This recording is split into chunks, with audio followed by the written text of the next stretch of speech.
Hello everyone, আসসালামু আলাইকুম। সবাই কেমন আছেন? আশা করি অনেক অনেক ভালো আছেন। আল্লাহর অশেষ রহমতে আমিও ভালো আছি, আপনাদের দোয়া এবং ভালোবাসায়। তো আজকে আপনাদের সাথে একটা কথা বলি, তো কিছু মনে করেন না সবাই। তো অনেকেই আছে আমাকে একটা শুধুমাত্র কমেন্ট করে বের হয়ে যায় ভিডিওটা থেকে। তো অবশ্যই এই কমেন্টটা করার কোনো প্রয়োজন নাই।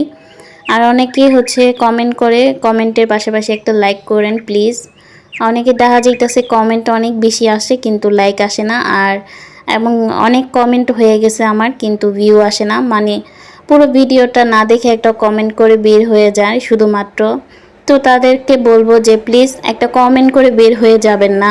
আপনার না দেখতে মন চাইলে অবশ্যই দেখেন না ভিডিওটা।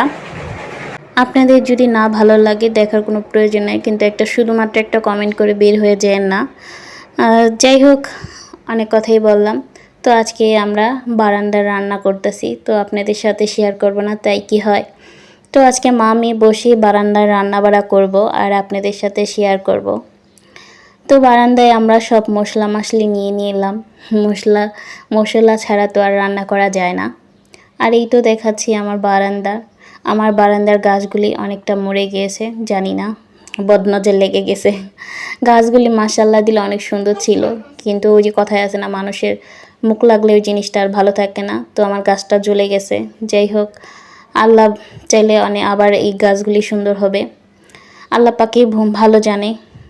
যাই হোক, আজকে ভাত রান্না করে নিলাম, ডাল রান্না করলাম, তারপরে আজকে করলা ভাজি করব, ডিম ভুনা করব, সব কিছুই আজকে আপনাদের সাথে শেয়ার করব। অনেকেই আমাকে ভালোবাসা দেন, আপনাদের ভালোবাসা আমার কাছে অমূল্য সম্পদের মতো। অমূল্য মানে কোনো এটার মূল্য দেওয়া যাবে না। তো আপনাদের ভালোবাসা আমার কাছে খুব ভালো লাগে। আর আমার ভালোবাসা পেতে চাইলে অবশ্যই কমেন্ট করতে হবে। কমেন্টের পাশাপাশি একটা করে লাইক করবেন। সবাইকে আমি সাপোর্ট করব। আসলে কি জানেন কিভাবে? আমি যখন আমি সবাইকে আমারে যেই কমেন্ট করেছে, আমি আমার ভিডিওতে গিয়ে সবার কমেন্ট দেখে দেখে সবাইকে তাদের ভিডিও দেখে দেখে কমেন্ট করে আসি। কারণ এটাই তো নিয়ম, যে আমাকে ভালোবাসা দিবে তাকেও ভালোবাসা দিতে হবে। তো অনেকে আছে শুধুমাত্র কমেন্টটা করে। আমি বলতে চাই না কথাগুলি, জানি অনেকের খারাপ লাগবে, আবার অনেকে আমাকে সাপোর্টও করবে। তো সবাই তো আর এক না। তো যারা এই কাজগুলি করেন, শুধুমাত্র ভিডিওটা কমেন্ট করে বের হয়ে যান, তাদেরকে বলবো প্লিজ এরকম করেন না। দেখতে মন না চাইলে দেখে না, সমস্যা নাই, আপনি বের হয়ে যান ভিডিওতে। তো একটা কমেন্ট করার কি প্রয়োজন? আর আজকে আপনাদের সাথে এই যে খুব সুন্দর মুহূর্তটা নিয়ে চলে আসলাম অনেক দিন পর। এর আগে আমি বারান্দা রান্নাবাড়া করতাম, তো আপনারা অনেকেই পছন্দ করতেন। তখন আমার ভিডিও মোটামুটি ভালো ভিউ আসতো, তো সবাই অনেক পছন্দ করতেন। তো ভাবলাম এখন থেকে আবার করব। আর এখন আমার ভিডিওর ভিউ আর কি ডাউন হয়ে গেছে, তেমন রিচ আসছে না, একদম ডাউন হয়ে গেছে।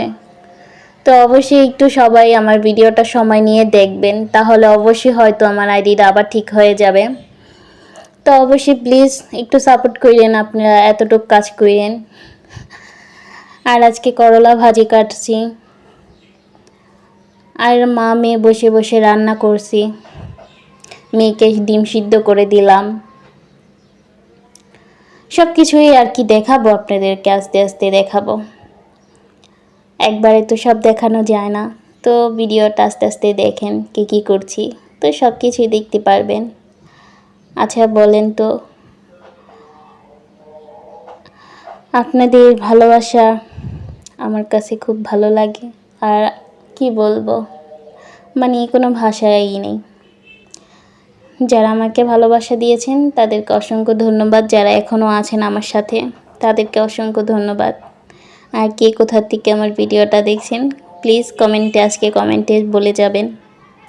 আমিও দেখতে চাই কে কে কোথা থেকে আমার ভিডিওটা দেখছে। তো অনেক আপু ভাইয়ার আমার কিন্তু বাইরের দেশ থেকেও বলে।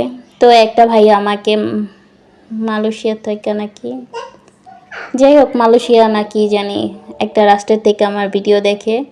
তো ভাইয়াকে অসংখ্য ধন্যবাদ। ভাইয়া আপনি অনেক দূরের থেকে আমার ভিডিও দেখেন। তারপরে আমার ভিডিও সৌদি আরব থেকেও দেখে অনেকেই আমাকে কমেন্ট করে।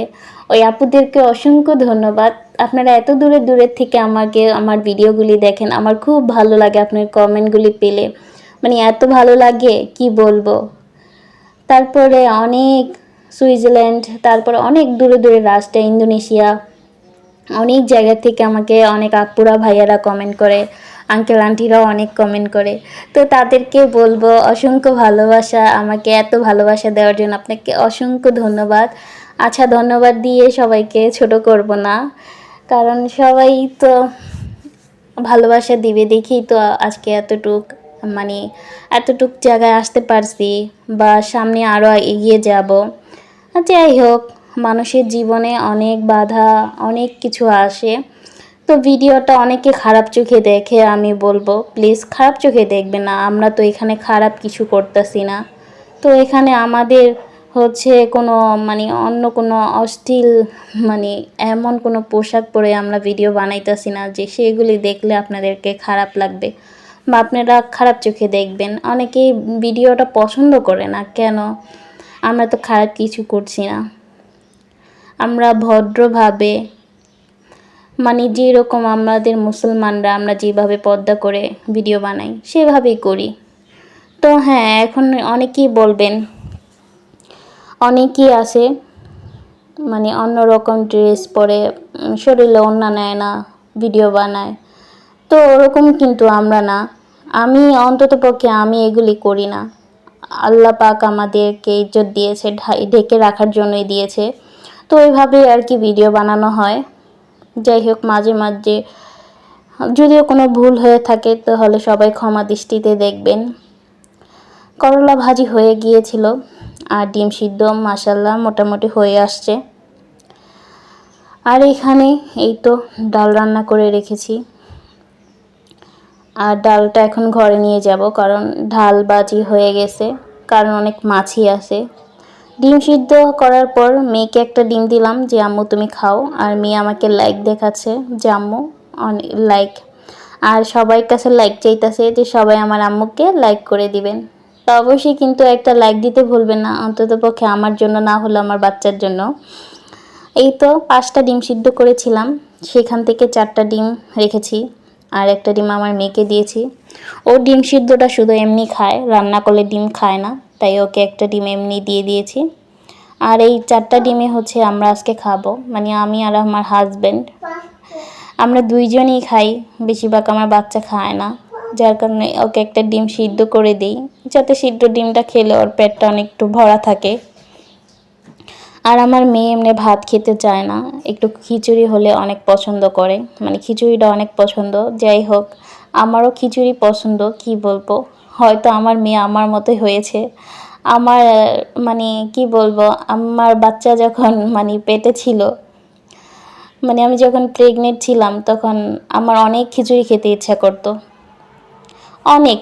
তখন কেউ ছিল না যে কে খাওয়াবে, কে রান্না করবে, কে খাওয়াবে, এমন একটা অবস্থা ছিল ওই সময়তে। কেউ রান্না করে খাওয়ার নাই, মা বাপ ভাই বোন সবাই দূরে। তারপরেও আমার বোন একবার আমাকে খিচুড়ি রান্না করে খাওয়াইছে, যেহেতু আমার বাচ্চা পেটে ছিল। তারপরে বলছিল আয় খিচুড়ি রান্না করি, তুই খাইস। তখন খিচুড়ি খেয়েছিলাম, মাশাল্লাহ মন ভরে খেয়েছিলাম। আর নিজের বাবা মা না থাকলে কার কাছে আবদার করব? সন্তানরা তো বাবা মার কাছে আবদার করে, তবে আমার ওই কপালটা নাই, বাবা মার কাছে আবদার করতে পারি না, কারণ বাবা মা তো অনেক দূরে থাকে। আমি থাকি ঢাকা শহরে, আর বাবা মা থাকে গ্রামের দেশে।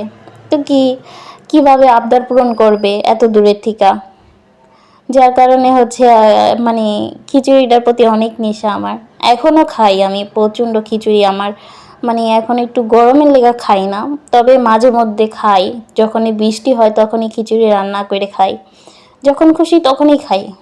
এখন এই আমার মেয়েও সেম আমার মতোই হয়েছে, হয়তো আমার পেটে থাকতে খাইতে চাইছি দেখা, হয়তো আমার মেয়েও আমার মতো ছোসাই হয়েছে, এক কথায় বললেই হয় যে আমার মতো হয়েছে। যাই হোক, আপনাদের সাথে শেয়ার করলাম কথাটা। আপনাদের সাথে শেয়ার করবো না আর কার সাথে শেয়ার করবো বলেন? আমার শেয়ার করার মতো কেউ নাই, সত্যি কথা বলতে কেউই নাই। আপনাদের সাথেই শেয়ার করবো এখন থেকে। আপনাদের সাথে শেয়ার করলে ভালো লাগে। আপনারা একটা আমাকে সুন্দর সুন্দর করে অনেক বুঝ দেন, সেই বুঝগুলি দেওয়ার মতো আমার মানুষ নাই, যার কারণে আপনাদের সাথেই শেয়ার করব এখন থেকে। আর কারোর কাছে কোনো কথা বলিও না, মানে আমার জানেন কেমন, আমি কারোর কাছে কোনো কথা বলি না, যত কথাই হোক না কেন আমি কারোর কথা কারোর কাছে কানে লাগাই না, কারণ আমার এই জিনিসটা খুব অপছন্দ, মানে কোনো পছন্দই না। নিজে একটা একটা মানুষ দুঃখে পড়ে অনেক কিছু বলে, তখন যদি সেই কথাটা আমি কি আরেকজনকে বলে দিই, তাহলে সেটাকে কুটনা বা চুটকা আমি বলা হয়। আমি যেটা বলি আমাদের ভাষায় আর কি, যেটা বলে, আমি জানি না কে কোন দেশের ভাষায় কি বলে, তো আমাদের ভাষায় এটাকে কুটনামি বা চুটকামি করা হয়, এইটা বলে। তো আমার এইগুলি পছন্দ না। একটা মানুষ কষ্টে পড়ে কিন্তু একটা কথা বলে, সেটা যদি আমি গিয়ে আরেকজনের বললা দিই, তাহলে কি হবে? হবে না। মানে একটা কথা, সোজা বাংলা কথায়, কুত্তা যদি পায়ের আঁঠুর নিচেই কামড়ায়, আঁঠুর উপরে কামড়াইতে পারে না। ওখানে যদি কুত্তা আমাকে কামড় দিয়েছে, কুত্তার সাথে যদি আমি কামড় দিই, তাহলে কুত্তার আর আমার পার্থক্য কী রইল? তো কুকুর আর আমি একই সমান হয়ে গেলাম। তো তার কারণে আমার না ভালো লাগে না, মানুষের কথা কারো কাছে বলতে ভালো লাগে না, নিজের মতো থাকি। আর নিজের মতো থাকাটাই আমার ভালো লাগে। তার কারণে অনেক বিয়ের পর অনেক কথা শুনেছি মানুষের কাছে, এই বউ কথা বলে না, এই বউ কথা বলে না। আসলে নতুন বউ হয়ে যে যায় সে বোঝে। যেহেতু আমি গ্রামের মেয়ে ছিলাম, মানে অনেক ভয় পাইতাম, যেহেতু নতুন নতুন বিয়ে হয়েছে অনেক ভয় পাইতাম, মানুষ অনেক কিছু বলছে। এখন তো মানুষের বলা সাহসও পাইব না, যেটা এখন পুরান হয়ে গেছে গা, আজ থেকে 6টা বছর ধরে সংসার করতেছি, তো তার জন্য এখন আর কোনো কিছু বলার সাহস পায় না। এখন তো পুরান হয়ে গেছে, এখন কথা হবো, মানে কথা শোনাইবো কি, এখন আর কথা শোনানোর কোনো কিছু আমাদের বাকি নেই। কিন্তু নতুন বউয়ের যে জ্বালা, যে যার বিয়ে হয় নতুন নতুন সেই বোঝে।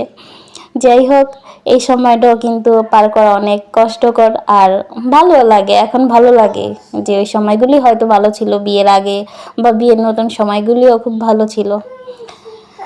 যাই হোক, আজকের ভিডিওটা এই পর্যন্ত। আল্লাহ হাফেজ, নেক্সট ভিডিওতে দেখা হবে।